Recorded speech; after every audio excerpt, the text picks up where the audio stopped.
Welcome to bird media. నేను Vaishnavi. Assembly ఎన్నికల తర్వాత బలహీనంగా కనిపించింది బీఆర్ఎస్ పార్టీ. ఇప్పుడు పూర్తిగా మారిన వ్యూహంతో ముందుకు సాగుతున్నట్లుగా తెలుస్తోంది. ఒకప్పుడు తెలంగాణ సెంటిమెంట్ని ఆధారంగా చేసుకొని రాజకీయ విజయాలు సాధించిన ఈ పార్టీ ప్రస్తుతం ప్రజా సమస్యలను అస్త్రాలుగా మార్చుకొని గ్రౌండ్ లెవెల్ రీకనెక్ట్పై దృష్టి పెడుతోంది.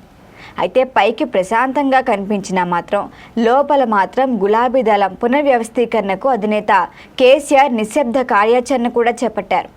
పార్టీని మళ్లీ బలోపేతం చేయాలంటే కనుక క్షేత్రస్థాయి నుంచే ప్రారంభించాలనే నిర్ణయానికి బీఆర్ఎస్ వచ్చినట్లుగా తెలుస్తోంది. ఇక దీన్ని హైదరాబాద్ రాజకీయాలకే పరిమితం కాకుండా జిల్లాల వైపుగా కూడా ఫోకస్ పెడుతోంది.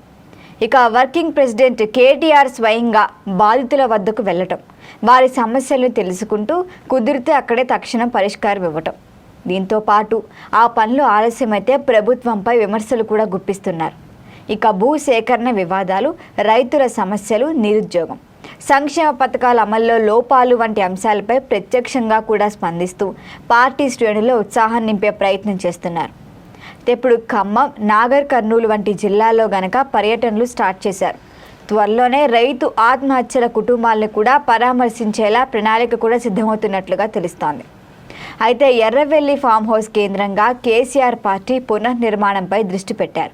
నియోజకవర్గాల వారీగా కీలక నేతలతో టెలికాన్ఫరెన్స్లు నిర్వహిస్తూ ఓటమి కారణాలను కూడా ఆయన విశ్లేషిస్తున్నారు.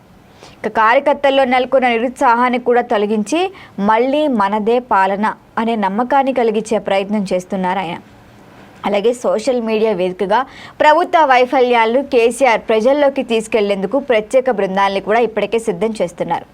డిజిటల్ క్యాంపెయిన్ ద్వారా యువతని కూడా మళ్ళీ ఆకర్షించాలి అన్నదే ఈ పార్టీ ప్లాన్గా తెలుస్తోంది. అయితే పార్టీ నుంచి ఇప్పటికే కొందరు నేతలు దాన్ని విడిచి బయటకు వెళ్తున్నారు. అయినా కూడా కేసీఆర్ ఎక్కడా తప్పడుగు వేయకుండా తొందరపాటు కూడా పడట్లేదు. పార్టీ మారే వాళ్ళని ఆపేందుకు ప్రయత్నించి శ్రమపడ్డం కన్నా మిగిలి ఉన్న నిబద్ధత గల నాయకులతో బలమైన బృందాన్ని నిర్మిస్తే చాలా బాగుంటుందన్న దిశగా కూడా అడుగులేస్తున్నారు.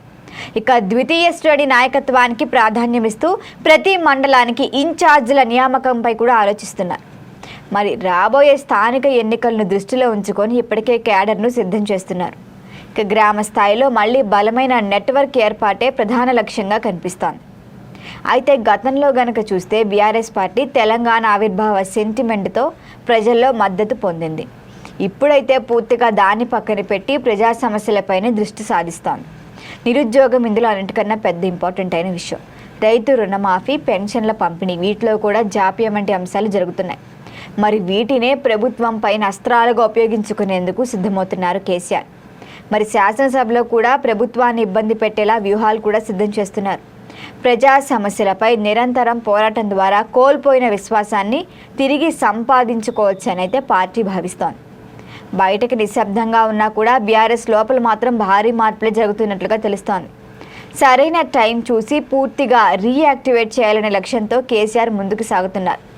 ఇక గోదావరి జలాల పేరుతో బహిరంగ సభలు నిర్వహించే ఆలోచన కూడా ఉంది. మరి ఎన్నికల నేపథ్యంలో ఆ ప్రణాళిక ఏమైనా వాయిదా పడిందని మాత్రం తెలుస్తోంది. మొత్తంగా ఇప్పుడు ఓటమి తర్వాత బీఆర్ఎస్ వెనక్కి తగ్గినట్లుగా కనిపించినా కూడా మళ్ళీ కొత్త రూపంలో తిరిగి రంగంలోకి దిగుతాం. KCR silent operation, KTR ground activity ఇప్పుడు కొత్త నాయకత్వానికి ప్రాధాన్యం ఇస్తున్నాయి. మరి అన్నిటి కలయికలో గులాబీ దళానికి మళ్ళీ ఊపు వస్తుందా లేదా అన్నది మాత్రం ఎలక్షన్స్ వచ్చిన తర్వాతే తెలుస్తుంది. దీనిపైన మరిన్ని అప్డేట్ల కోసం చూస్తూనే ఉండండి బర్డ్ మీడియా.